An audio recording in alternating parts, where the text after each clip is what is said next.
Assalamualaikum warahmatullahi wabarakatuh. Bismillahirrahmanirrahim.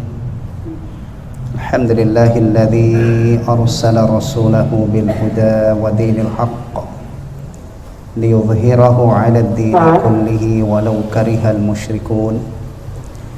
Wa asyhadu an la ilaha illallah wahdahu la syarika lah. Wa asyhadu anna Muhammadan 'abduhu wa rasuluhu la nabiyya ba'dah. Arsalahu Allahu bil haqqi basyiran wa nadhiran baina yaday as-sa'ah. Wa man yuti'illaha wa rasulahu faqad rasyad. Wa man ya'sillaha wa rasulahu fa innahu la yadhurru illa nafsahu wa la yadhurru Allah ta'ala syai'a. Allahumma fassalli wa sallim wa barik 'alaihi wa ala alihi wa azwajihi wa dhurriyyatihi wa sahabatihi wa man ihtada bihadihi ila yaumiddin, amma ba'd. Jamaah sekalian, ikhwatal iman rahimani wa rahimakumullah. Alhamdulillah, Allah tabaraka wa ta'ala masih memberi kesempatan kepada kita untuk melanjutkan telaah tafsir surah An-Naba, ya, juz amma. Jemaah sekalian, ketika kita berkumpul di masjid dan yang kita kaji, yang kita pelajari adalah Al-Quranul Karim, maka insyaallah majelis kita ini atau perkumpulan kita ini menjadi majelis yang sangat istimewa. Rasulullah Muhammad sallallahu alaihi wasallam bersabda, wa majtama'a qaumun fi baitin min buyutillah yatluna kitaballahi wa yatadarasunahu bainahum illa nazalat alaihimus sakinah wa ghasyiyatuhumur rahmah wa haffathumul malaikah wa dzakarahumullahu fi man 'indah. Perhatikan ini, ya. Rasulullah sallallahu alaihi wasallam bersabda, tidaklah suatu kaum berkumpul di salah satu masjid di antara masjid-masjid Allah.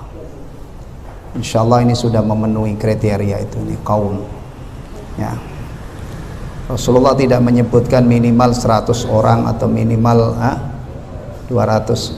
Ini insyaallah sudah masuk dalam kategori kaum, ya. Berkumpul di masjid, ini masjid. Mereka membaca Al-Qur'an dan mempelajarinya. Kalau itu mereka lakukan, tidaklah suatu kaum berkumpul di salah satu masjid di antara masjid-masjid Allah, mereka membaca kitabullah, mempelajarinya, melainkan akan turun sakinah, ketenangan, ketentraman, ya, imannya makin mantap, imannya makin kokoh, ya.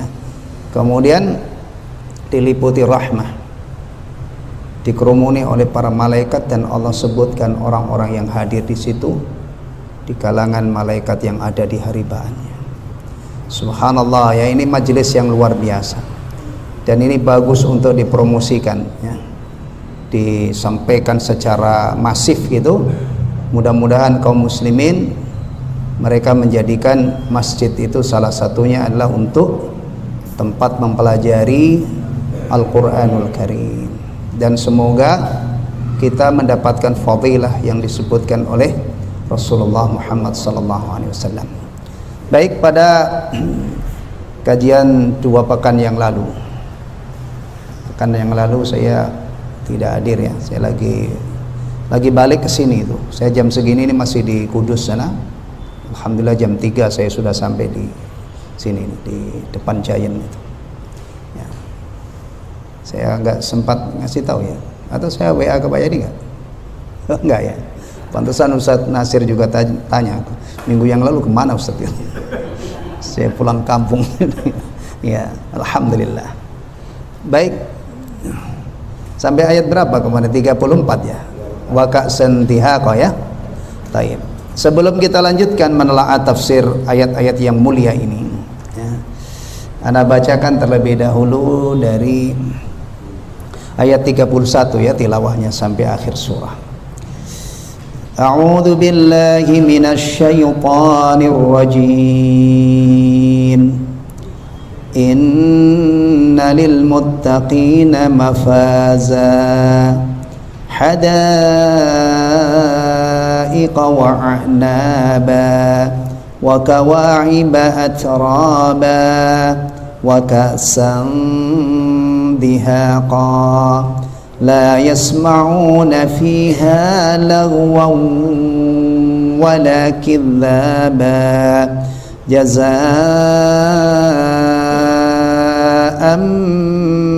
min rabbika 'ataa'an hisaba rabbis samawati wal ardi wa ma bainahuma ar-rahmani la yamlikuna minhu khitaba yawma yaqumur ruhu wal malaikatu saffan la yatakallamuna illa man adhina lahu ar-rahmanu wa qala as-sawaba dhalikal yawmul haqq faman syaa'a attakhadha ila rabbih ma'aba inna anzarnakum 'adzaban qariba yawma yanzurul mar'u ma qaddamat yadahu wa yaqulul kafiru ya laitani kuntu turaba. Baik. Kita lanjut dari ayat 34 ya. Kita mulai dari situ. Wa ka'san dihaqa. Ya. Ana baca terjemahannya dulu baru nanti ana bacakan dari kitab aslinya. Wa ka'san dihaqa. Firman Allah Ta'ala, wa ka'san dihaqa, dan gelas-gelas yang penuh berisi minuman, yakni penuh dengan arak yang lezat diminum. Arak itu apa? Sekarang udah nggak ada orang nyebut arak ya? Miras ya. Taib. La yasma'una fiha lagwan wala kadzaba. Firman Allah Ta'ala, la yasma'una fiha lagwa, di dalamnya mereka tidak mendengar perkataan yang sia-sia, yakni perkataan yang tidak ada manfaatnya. Firman Allah Ta'ala, wala kadzaba, dan tidak pula perkataan dusta, yakni yang menimbulkan dosa. Sebagaimana firman-Nya, la yasma'una fiha lagwa wala ta'thima illa qilan salaman salama. Mereka tidak mendengar di dalamnya perkataan yang sia-sia dan tidak pula perkataan yang menimbulkan dosa. Akan tetapi mereka mendengar ucapan salam. Jazaa'an min rabbika 'ataa'an hisaba. Allah memberikan pahala yang melimpah ini kepada mereka karena karunia dan kebaikannya. Firman Allah Ta'ala, jazaa'an min rabbika 'ataa'an hisaba, sebagai balasan dari Rabbmu dan pemberian yang cukup banyak. Bahkan bukan cukup banyak ya, pemberian yang sangat banyak, yakni disebabkan amal perbuatan yang telah mereka kerjakan karena taufik dari Allah, sehingga mereka mendapatkan karamah darinya. Kita coba sampai di sini dulu, nanti kalau waktunya masih ada kita lanjutkan ayat 37 ya.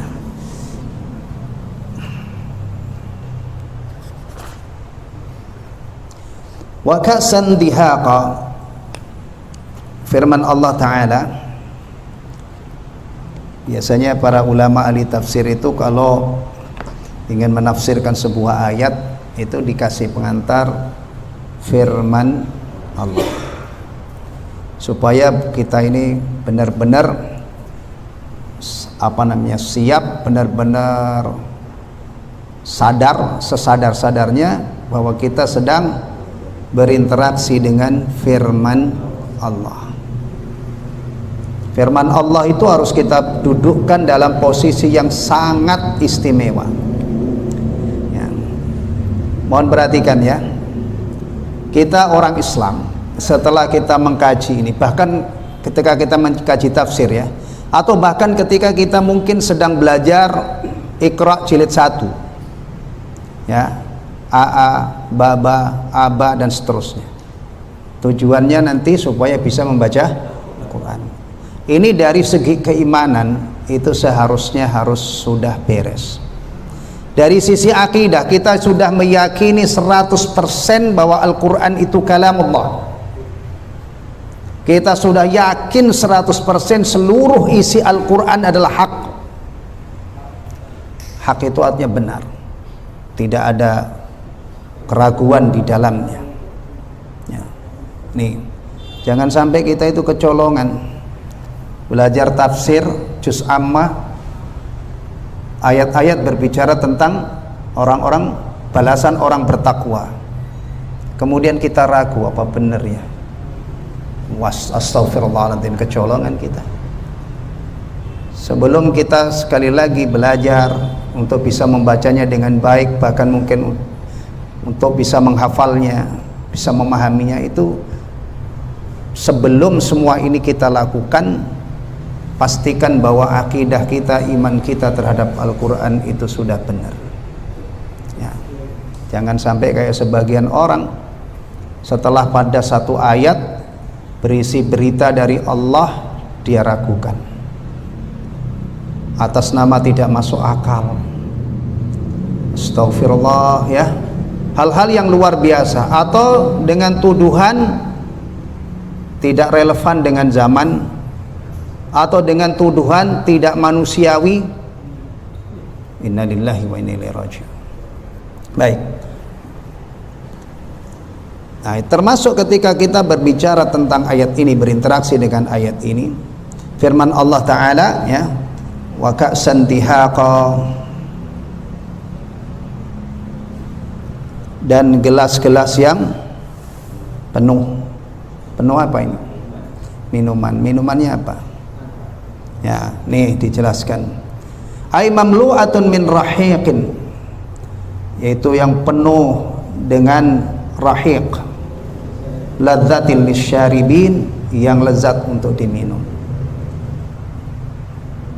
Minuman surga itu ada yang khamr, ada khamr ya bentuknya, ada apalagi madu yang disteril ya, disaring, asalim musaffa, ada apalagi susu ya. Bahkan itu diberitakan oleh Allah, sungai mengalir madu, mengalir khamr, mengalir susu, mengalir air yang tidak berubah rasanya. Mathalul jannatil ladzi wa'idal muttaqun fiha anharun min ma'in ghairi asin wa anharun min labanin lam yataghayyar ta'muhu wa anharun min khamrin ladzatil syaribin wa anharun min asalim musaffa. Tuh ya. Di dalam surah Al-Mutaffifin, wa fi dzalika falyatanafasil mutanafisun. Di situ juga disebutkan khitamuhu misk wa fi dzalika falyatanafasil mutanafisun.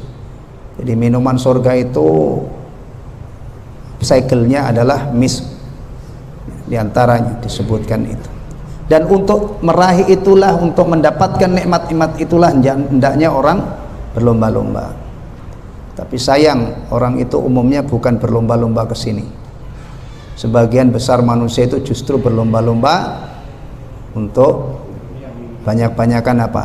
Harta, banyak-banyakan anak. Tadi surahnya bacakan oleh Ustaz Nasir ya.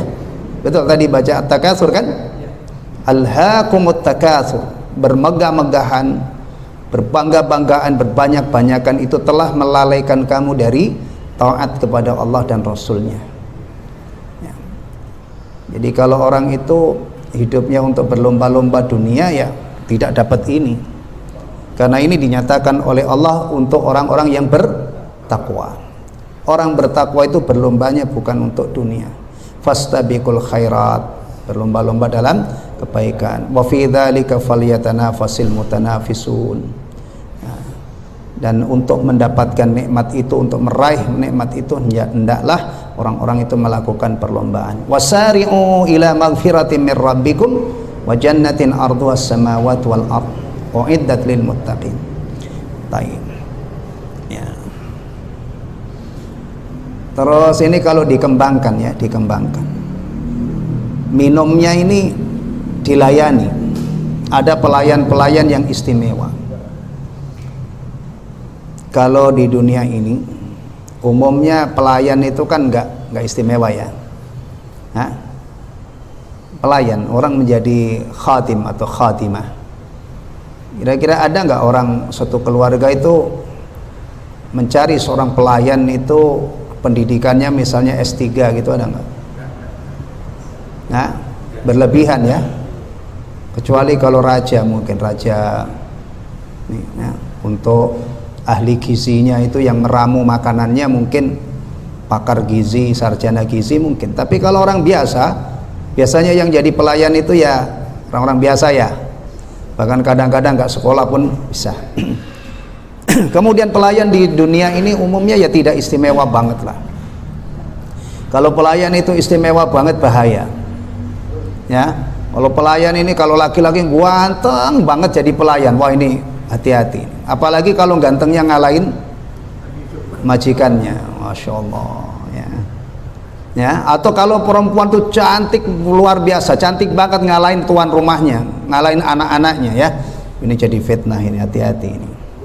Nah, tapi kalau pelayan surga, namanya surga itu serba istimewa semua, serba istimewa. Ini tadi kan dijelaskan bahwa gelasnya itu penuh dengan minuman, gelasnya istimewa, minumannya juga istimewa, bukan gelas di dunia ini. Kalau seandainya gelasnya itu kayak gelas-gelas di dunia ini, tuh orang-orang sombong itu bisa, apa istilahnya, di atas angin gitu ya. Alah, mau enak, mau minum gelasnya bagus, nunggu nanti di surga. Nih gelas nih, koleksi gelas-gelas saya nih, kristal semuanya. Kristal bukan sembarang kristal, saya beli satu di Perancis, satu beli di mana ya. Minumannya istimewa. Ingat, semua nikmat yang ada di surga itu tidak ada di dunia ini. Khamr yang belum ada. Demikian juga pelayannya ya. Wa yatufu alaihim wildanun mukhalladun bi aqwabi wa abarika wa ka'sim min ma'in. Masya Allah, pelayannya itu anak-anak muda yang tetap muda belia. Kemudian masya Allah, saking eloknya, saking bagusnya itu, idza ra'aitahum hasibtahum lu'lu'an mansura. Jika kamu melihat mereka itu seakan-akan kamu melihat mutiara yang bertebaran. Beda banget kan dengan dunia ini. Ya. Baik. Mudah-mudahan kita mendapatkan nikmat ini. Amin ya rabbal alamin. Ikhwatal iman, kalau orang itu serius, benar-benar punya niat kuat pengen masuk surga, dunia ini murah banget, insya Allah ya. Kalau benar-benar kita itu kepengen mendapatkan nikmat ini, kita tidak tertarik dengan khamr-khamr dunia yang diharamkan di dalam agama kita ini. Meskipun kadang-kadang ditawarin orang mau ditraktir, atau kita enggak. Karena apa? Karena kita menginginkan yang lebih baik dari itu ya. Jadinya kita sabar. Tapi yang aneh itu kalau ada orang katanya pengen masuk surga, kemudian minum khamr itu tiap hari, dia tidak tahan. Padahal di sana dikabarkan oleh Allah ada khamr yang apabila diminum itu tidak bikin pusing dan tidak bikin mabuk. La yusaddauna anha wa la yunsifun. Sementara khamr di dunia ini kadang-kadang membuat akal sehat itu hilang. Kalau manusia itu akal sehatnya sudah hilang, seonggok daging ya, yang kadang-kadang beratnya 80 kilo, 90 kilo atau kurang dari itu, tapi ya udah, kalau orang itu akalnya hilang, kan sudah tidak, kelasnya bukan manusia lagi kan. Manusia itu kelasnya tetap manusia kalau akal sehatnya. Kenapa Islam itu melarang khamr, mengharamkan khamr? Untuk menjaga akal ini. Karena kalau manusia tanpa akal itu sudah turun derajatnya. Maka orang gila itu ghair mukallaf. Yang diwajibkan untuk sholat ini yang punya akal sehat, sudah balik, muslim, akal sehat. Kalau nggak ada akalnya, bahkan dilarang masuk masjid. Orang gila itu jangan masuk masjid. Kalau ada yang menjaga di sana, masuknya mau ada orang gila masuk, suruh mencegah. Karena masjid ini wajib dimuliakan, dan orang gila itu tasarrufnya, tindak tanduknya tidak terkontrol, tidak terkendali. Bisa saja dia kencing di masjid atau melakukan perbuatan-perbuatan yang tidak selaras dengan keagungan masjid. Maka untuk menjaga kehormatan masjid itu orang gila tidak boleh masuk. Anak-anak kecil yang baru ngerti najis itu tidak, kecuali yang sudah mumayyiz. Nah, itu dianjurkan untuk diajari ke masjid untuk generasi nanti penerus memakmurkan masjid, insyaallah. Ya. Nih khamr, enggak, saya tinggalkan ini, saya tidak menyentuh khamr dunia ini, mudah-mudahan nanti diganti oleh Allah khamr surga. Oh, itu menghindari khamr itu mudah. Ya. Di antara hal yang menggoda di dunia ini, yang pesonanya itu luar biasa, yang kadang-kadang laki-laki itu klepek-klepek gitu, sampai akhirnya lupa anak istrinya, nggak pulang ke rumah. Apa itu? Siapa itu? Kalau kuntilanak apa perempuan? Hah? Apa ada laki-laki itu dibawa kuntilanak sampai ini? Bukan kan, perempuan cantik. Kalau orang pengen masuk surga, benar-benar pengen masuk surga ya, itu insya Allah ketemu wanita cantik dan itu bukan istrinya, tidak halal untuk diajak tidur bersama, insya Allah dia sabar, ya. Sabar dengan istri yang ada. Kalau belum punya istri ya sabar dengan tidak menyentuh wanita. Tapi kadang-kadang masya Allah orang kepengen surga itu, ya Allah, melihat wanita cantik di dunia nggak sabar. Nah, padahal di sana dijanjikan oleh Allah Subhanahu Wa Taala dapat azwaj mutahharat. Istri di surga itu istimewa banget. Kalau kita tidak zina di dunia ini, mudah-mudahan nanti dapat apa? Bidadari. Atau istri kita yang di dunia ini menemani lagi, ketemu lagi, tapi sudah dalam rupa yang beda. Seger banget, umurnya 33 tahun, muda terus, nggak pernah sakit, nggak pernah haid, nggak pernah buang air, masya Allah, sempurna. Tapi sayangnya ini kadang-kadang kita hidup ini lupa surga, jadi dikit-dikit kita ini nggak sabar. Kalau orang itu benar-benar kepengen masuk surga, dunia itu murah, dia punya duit, dia infakkan di jalan Allah, mudah-mudahan diterima oleh Allah dan menjadi sebab saya masuk surga. Enteng berinfak, apalagi infak yang sudah wajib bayar zakat, ya kan, enteng.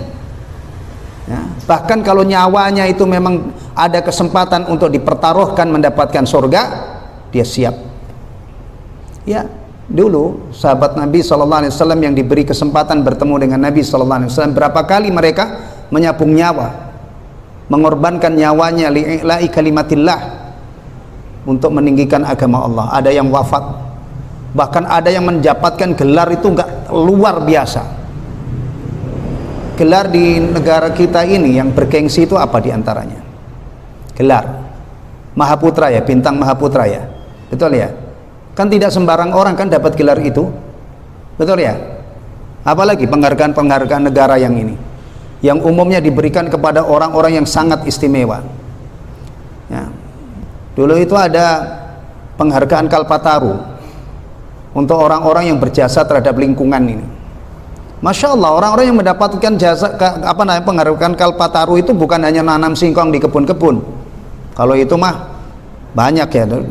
Biasanya orang yang berjasa melestarikan lingkungan didapat itu. Ada bintang Mahaputra, ya kan? Negara kalau memberikan bintang jasa bintang jasa ya, itu bukan kepada sembarang orang kan? Tapi ada salah seorang sahabat Nabi SAW yang gugur di medan perang dan gelarnya itu Sayyidus Syuhada. Allahu Akbar, Sayyidus Syuhada. Apa itu? Penghulunya para syuhada, pemimpin para syuhada di surga. Siapa itu? Siapa? Oh, begini ini banyak yang tidak kenal kan? Paman Rasulullah SAW, ya, Hamzah bin Abdul Muttalib radhiyallahu an, Sayyidus Syuhada, paman Rasulullah sallallahu alaihi wasallam. Ya. Nah, baik. Tuh orang-orang yang sangat mulia di sisi Allah Subhanahu wa taala. Ya. Orang-orang yang pengen masuk surga serius ya. Kok dia pelit dengan dunianya, pelit dengan waktunya diluangkan untuk ibadah, ya kan? Pelit dengan hartanya, tidak diinfakkan di jalan Allah, ya. Kemudian juga pelit untuk melakukan ketaatan, tidak sabar terhadap berbagai macam kemaksiatan. Aduh, surga mana yang mau dimasuki orang seperti ini? Ya. Taib. Minuman yang lezat, kalau itu minumnya khamr tidak seperti khamr dunia, tidak bikin pusing, tidak bikin apalagi mabuk, kemudian diedarkan oleh pelayan-pelayan yang istimewa, yang sampai dikabarkan oleh Allah kalau kamu melihat mereka itu seperti mutiara yang bertebaran. Tidak seperti pelayan di dunia ini kadang-kadang jengkelin majikannya gitu kan. Nah, taib. Kemudian berikutnya, la yasma'una fiha lagwa wala kidzaba.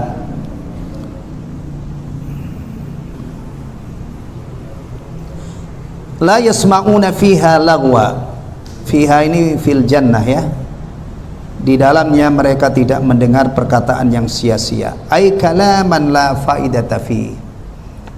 Ucapan yang tidak ada faedahnya, obrolan yang tidak ada faedahnya, pembicaraan yang tidak ada faedahnya, kalam, ya.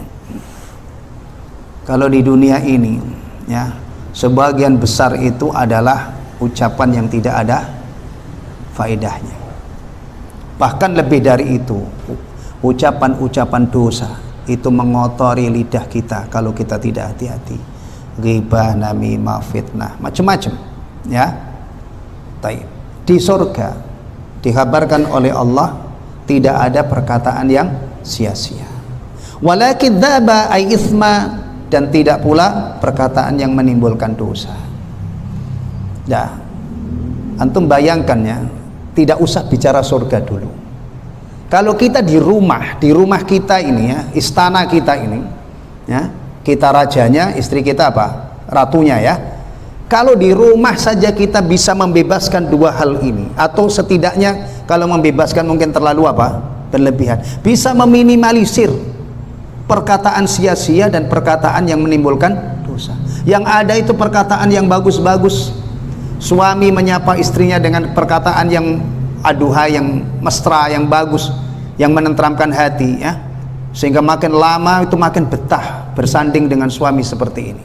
Sebaliknya istrinya juga ketika menyapa suaminya juga dengan kata-kata yang bagus. Anak menyapa, berbicara dengan orang tuanya dengan perkataan yang mulia. Orang tua berbicara dengan anaknya dengan perkataan yang bagus, penuh kasih sayang. Maka anaknya pun nanti akan membalas, menghormati dan memuliakan orang tua. Mungkin rumahnya itu tidak seberapa mewah, tapi ucapan yang di dalamnya itu sebagian besar adalah perkataan yang bagus, yang berfaedah untuk mencari ridho Allah Subhanahu wa taala, ya. Itu rumahnya kayak apa? Suasananya kayak apa? Surga. Meskipun perlengkapannya mungkin sangat sederhana atau bahkan kurang, ya kan? Tapi antum bayangkan kalau ada rumah meskipun Masya Allah dahsyat, ya, istimewanya, megahnya, mewahnya, tapi di rumah itu, ya, yang ada itu caci maki, ya, kata-kata kotor, kemudian dusta, ya, kata-kata kasar. Rumahnya memang kayak surga, tapi suasananya seperti neraka. Bahkan kadang-kadang ada orang itu Masya Allah, kalau lesannya itu sudah berbicara biasa berbicara kotor, binatang-binatang hina itu, ya, itu kadang-kadang dilemparkan untuk orang yang, untuk istrinya, untuk orang-orang dekatnya. Binatang yang dalam ajaran Islam itu najis, wal'iyadzubillah misalnya, ya, itu kadang-kadang enteng banget. Atau binatang yang jelek banget itu buat ngata-ngatain orang itu. Bayangkan ini manfaatnya, apa namanya, gambaran tentang manfaat dan bahayanya lesan. Maka di dunia ini kita orang Islam itu dilatih, dididik untuk benar-benar menjaga lesan kita, ngomong yang baik atau diam. Jadi ini hitung-hitung latihan. Kalau di dunia ini kita berhasil menjaga kesucian dan kebersihan lesan kita dan kemaluan kita, insya Allah nanti kalau kembali kita ditempatkan oleh Allah di tempat ini, ya. Kadang-kadang ada orang pengen menjadi penghuni surga, mulutnya kotor, kemaluannya kotor, ya. Padahal Rasulullah SAW bersabda, man yadman lima baina lahyaihi wa ma baina fakhidaihi adman lahul jannah. Barang siapa yang memberi garansi kepadaku, memberi jaminan kepadaku bisa menjaga apa yang ada di antara dua lidahnya. Dua lidah itu apa?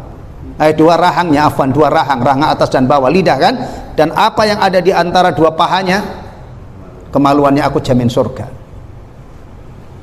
Orang Islam itu ikhwatal iman, salah satu sifat unggulannya adalah bicaranya. Dia benar-benar berhati-hati berbicara, jangan hal-hal yang tidak ada faedahnya, apalagi yang jelas-jelas dosa, dan itu banyak banget jumlahnya. Kalau lesan ini sudah kita jaga, kemaluan kita jaga dari hal yang diharamkan oleh Allah, ya, insya Allah kita kalau berdoa Allahumma inna nas'alukal jannah wa na'udzubika minan nar, kita sudah melakukan itu. Dan yang lebih utama, kita menauhidkan Allah, kita punya iman yang sahih, dan kita sudah menjalankan kewajiban-kewajiban besar, sholat, zakat, puasa, haji, akhlak juga sudah kita perbaiki. Kemudian kita berdoa Allahumma inna nas'alukal jannata wa na'udzubika minan nar, Allahumma inna nas'alukal jannata wa na'udzubika minan nar, Allahumma inna nas'alukal jannata wa na'udzubika minan nar. Atau Rabbana atina fid dunya hasanah wa fil akhirati hasanah wa qina adzabannar. Klap, sudah pantas orang ini berdoa itu. Tapi kalau cuma doanya yang kenceng, ya, tapi akidahnya kotor dengan khurafat, dengan syirkiyat dan yang lainnya, ibadahnya nggak peduli, akhlaknya buruk, tapi doanya sementereng itu dan doanya sebagus itu, kelapa apa enggak? Enggak. Ingat, agama kita ini bukan untuk meraih sesuatu, tidak hanya mengandalkan doa, ya, tidak hanya mengandalkan doa, meskipun sepakat kita doa itu silahul mukmin, doa itu adalah senjatanya orang mukmin, tapi bukan hanya doa aja, lengkapi. Jaga lisan kita, jaga kemaluan kita, mudah-mudahan salah, dan tentunya sebelum itu jaga iman kita. Setelah kita punya iman yang sahih, jangan sampai batal iman kita. Jaga keislaman kita, jangan sampai kita ini murtad, ya. Kemudian kita lakukan itu semua mengharap mudah-mudahan jazanya adalah surga kelak, ya. Baik.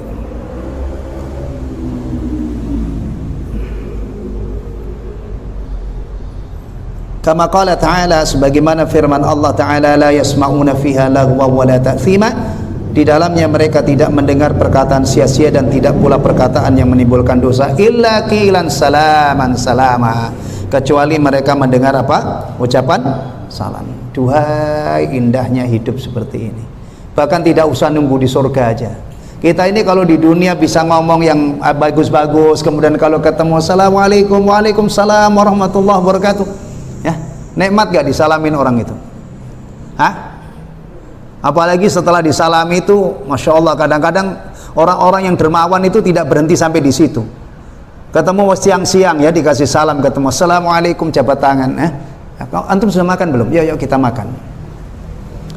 Masya Allah, orang Islam itu orang-orang yang hebat. Tapi dunia itu selalu melabeli orang Islam itu, orang-orang beriman itu dengan label-label yang buruk. Bersabar. Karena kita hidup itu tidak nyari penilaian dari manusia. Bukan hanya sekarang aja, dulu pengikut-pengikut orang yang beriman kepada para nabi, termasuk beriman kepada kaumnya atau umatnya Nabi Nuh alaihissalam, itu dilecehin. Apa itu orang-orang yang cetek intelektualitasnya, orang yang tidak cerdas, macam-macam tuduhan.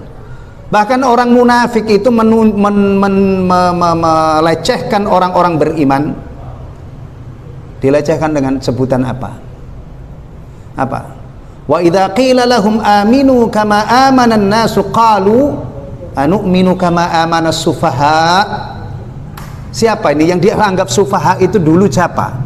Yang ada pada waktu itu siapa? Rasulullah dan para sahabat. Karena orang munafik itu gerombolannya Abdullah bin Ubay bin Salul itu ada di masa Rasulullah SAW masih hidup, setelah hijrah, setelah perang Badr muncul. Nah kalau orang sekarang, masya Allah, kalau dulu itu mungkin dia ngomong cuman lesannya. Kalau sekarang orang-orang yang melecehkan orang beriman itu dengan menggunakan apa? Media. Allahu Akbar. Tapi kita ini jangan terlalu galau kalau seandainya kita ingin belajar menjadi orang beriman gitu ya, belajar untuk menaati Allah dan Rasulnya, dan direndahkan orang, dilecehkan orang, nggak usah dipikirin. Kenapa? Karena bukan itu yang kita cari. Kita beragama itu bukan ingin dipuji-puji orang. Maka para ulama mengatakan salah satu tanda ikhlas, indikasi ikhlas itu dipuji setinggi langit atau dicerca, dicaci maki, tidak apa? Tidak berubah. Jadi kalau antum misalnya beragama semangat karena dipuji orang, kalau ada yang mencela antum mundur, itu tanda atau indikasi kuat beragama kita tidak ikhlas, bukan karena Allah. Na'udzubillahi minar riya'i was sum'ah, dan yang lainnya ya, yang bisa membatalkan amalan-amalan kita itu. Tayyib. Qilan salaman salama. Dan ini juga ya kan, Rasulullah SAW mengajarkan tebarkan salam kepada orang yang kamu kenal maupun yang tidak kamu kenal. Kalau kita itu mengamalkan sunnah Nabi, salah satunya kita menjadi orang yang sangat semangat menebar salam, baik kepada yang kita kenal maupun tidak kenal. Sepanjang kita yakin dia muslim, kita salami assalamualaikum ya. Kalau nggak muslim, jangan assalamualaikum, tapi kita sapa dengan sapaan yang baik. Selamat sore Pak, selamat malam, selamat pagi ya, boleh. Tapi kalau assalamualaikum spesial dari muslim untuk muslim, itu ketentuan agama kita, bukan ketentuan ustadz, bukan ketentuan kiai, tapi ini ketentuan dalam syariat Islam. Dan juga sudah dirinci oleh Rasulullah siapa yang berhak memberi salam. Kalau ada dua orang muslim bertemu, siapa yang berhak memberi salam? Yang berjalan menyalami yang duduk, yang naik kendaraan menyalami yang jalan, yang datang menyalami yang sudah di majelis. Dulu kita sekolah dulu, kalau guru kita datang ya, kita ada yang ngasih komando ya, berdiri siap, beri salam gitu ya. Jadi yang sudah di kelas itu ngasih salam kebalik. Mestinya gurunya itu yang ketika buka pintu gitu ya, kalau sekolah-sekolah Islam, assalamualaikum. Nah, anak-anak muridnya menjawab waalaikumsalam, bukan yang sudah di dalam kelas disuruh berdiri kemudian memberi salam. Kebalik kan, yang datang ngasih salam ya. Demikian juga kalau kita mau masuk ke rumah orang lain, orang Islam, minta izin dan ucapkan salam. Ini agama kita. Jadi salam itu bagian ucapan yang sering diucapkan oleh orang-orang mukmin di dunia ini, kemudian dibalas oleh Allah, ditempatkan di suatu tempat yang di sana itu tidak ada perkataan sia-sia, tidak ada perkataan dosa. Yang ada itu adalah qilan salaman klop. Maka berlatih dari sekarang. Jangan malu-maluin orang kepengen menjadi penghuni surga, nggak ada ramahnya sama saudaranya, nggak semangat memberi salam loh, padahal surga yang kita mohonkan kepada Allah agar kita termasuk jadi penghuninya itu sudah dijelaskan di sana, itu qilan salaman salama.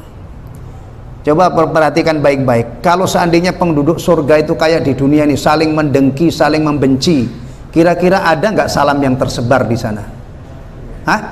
Kayak kita itu kalau lagi benci sama orang, bisa nggak kita nyalamin? Rata-rata itu bisa nyalamin apa enggak? Muka. Kita melengos, buang muka.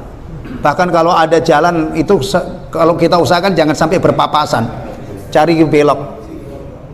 Meskipun satu tujuan ke masjid sini, tapi ketemu orang yang mungkin dia muter sana, pertigaan yang mengarah ke bengkel Pak Yadi muter sana, lampu merah ke sini lagi. Kenapa? Enggan, supaya nggak ketemu. Maka salah satu yang penting di dunia ini, cabut, sterilkan hati kita itu dari kebencian dan kedengkian terhadap sesama muslim. Banyak-banyak pernah berdoa, Rabbana ighfir lana wa li ikhwanina alladhina sabaquna bil iman wa la taj'al fi qulubina ghillan lil ladzina amanu rabbana innaka raufur rahim. Subhanallah, betapa hajatnya kita membaca ayat ini. Atau antum nggak bisa doa dengan bahasa Arab sama sekali? Kan ada orang besar di negara kita yang ngakunya dia itu kalau berdoa tidak pernah pakai bahasa Arab karena Tuhan itu bukan orang Arab katanya. Antum seperti itu, astagfirullahaladzim. Ya keterlaluan banget lah. Kalau Rabbana atina fid dunya hasanah sampai nggak bisa, Rabbighfirli wali walidayya juga nggak bisa. Antum kemana saja selama ini? Antum mau mohon ampun, astagfirullahaladzim alladzi la ilaha illa huwal hayyul qayyum wa atubu ilaih, nggak bisa. Kalau nggak bisa nggak apa-apa. Maksud saya, kalau memang dalam kondisi darurat antum tidak hafal doa yang antum kutip dari Al-Quran, doa yang diajarkan oleh Rasulullah, antum nggak hafal, berdoalah dengan bahasa yang kamu bisa. Kalau orang Jawa bilang, duh Gusti kula nyuwun ngapunten, monggo silahkan. Tapi itu kalau tidak bisa astagfirullah nanti. Nah, kebangetan banget lah orang Islam kok masa doa yang seharusnya tiap hari kita baca itu nggak bisa bahasa Arabnya, kemana aja kita, ya. Taib.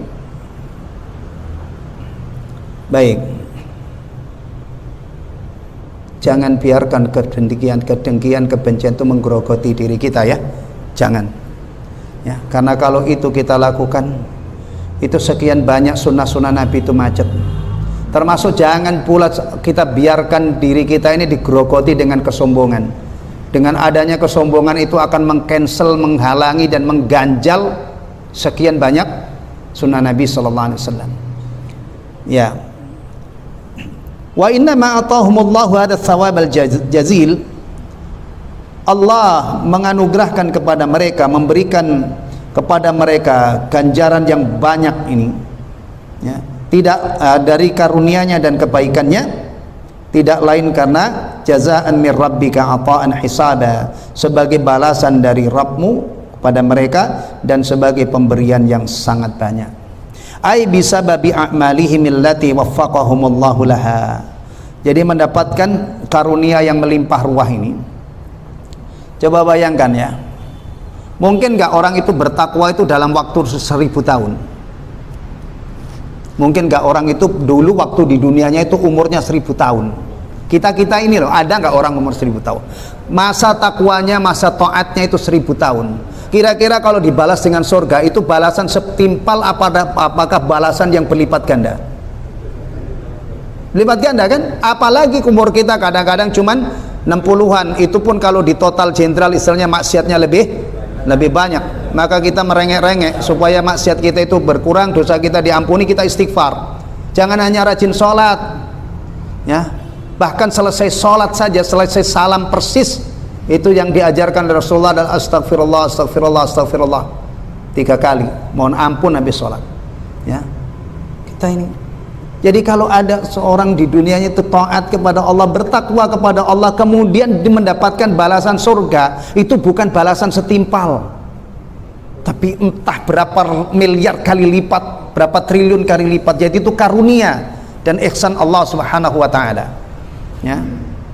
Maka di sini dikatakan Allah memberikan balasan yang banyak itu karena karunia-Nya dan karena ihsannya Allah, ya. Jazaa'an min rabbika ata'an hisaba, balasan dari Tuhan kamu, ya, kepada mereka ata'an hisaba, sebagai pembalasan, pemberian yang sangat banyak. Dengan disebabkan amal mereka. Ini kadang-kadang ada orang bicara surga itu mengabaikan amal. Masuk surga itu bukan karena amal tapi karena rahmat. Hati-hati pernyataan seperti ini, bahaya, bisa gagal faham. Kata Pak Ustadz semalam itu saya dengar dalam kajiannya, masuk surga itu bukan karena amal. Akhirnya apa? Males beramal. Terus nanti ilmu ini digunakan untuk melemahkan orang-orang beramal. Rajin sholat belum tentu masuk surga. Mendingan kita nggak usah sholat, ada kemungkinan masuk surga. Orang otaknya sudah kebalik. Orang yang masuk surga saja, yang rajin sholat, belum tentu, apalagi yang ibadah itu sebab. Kayak kita sakit gitu, kalau kita sakit minum apa namanya, obat, insya Allah sembuh, tapi insya Allah juga nggak sembuh. Sholat itu ya sholat, tapi kadang-kadang mentah, nggak bisa mendekatkan diri kepada Allah, tidak bisa mencapai keridhaannya. Karena apa?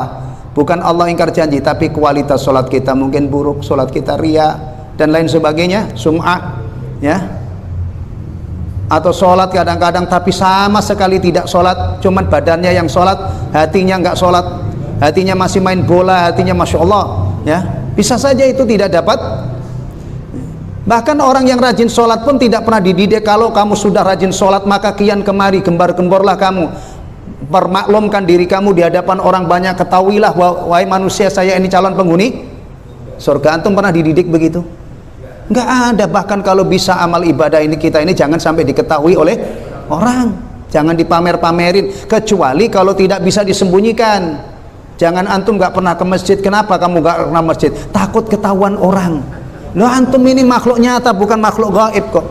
Ya dipanggil hayalah sholah, hayalah, ya ke masjid sambil berjuang untuk ikhlas.